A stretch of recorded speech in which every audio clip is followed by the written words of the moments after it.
Everyone welcome back to my channel. So यो फेरि हाम्रो जुन यो चाहिँ अब थ्योरी पार्टहरूको कुरा आइरहेको छ है त। यो थ्योरी पार्ट चाहिँ हाम्रो के भन्छ भन्दा ट्रान्समिसन एन्ड डिस्ट्रिब्युसन डिजाइनको यो थ्योरी पार्टहरू हो है त। यो एउटा थ्योरी पार्ट भइदियो। यो पनि जुन क्वेसन छ यो डिफ्रेन्सिएट फिजिबिलिटी स्टडी र के भन्छ डिटेल डिजाइनको यसरी ट्याक्क छुट्याएको छ। यो नि छ ट्याक्क।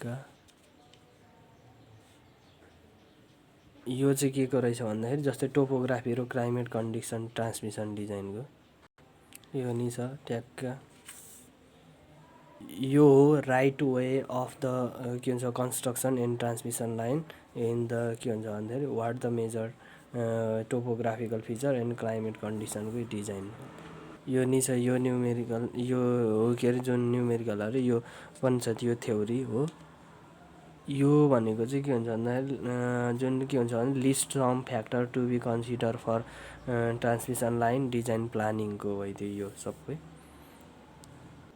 यो नि भइदियो। यो नि छ। यो भनेको चाहिँ जस्तै के हुन्छ भन्दा नेम एक्ट एन्ड द के भन्छ regulation for the govern permit license requirement for the construction transmission line license रिक्वायरमेन्टको रहेछ यो चाहिँ। यो भइदियो।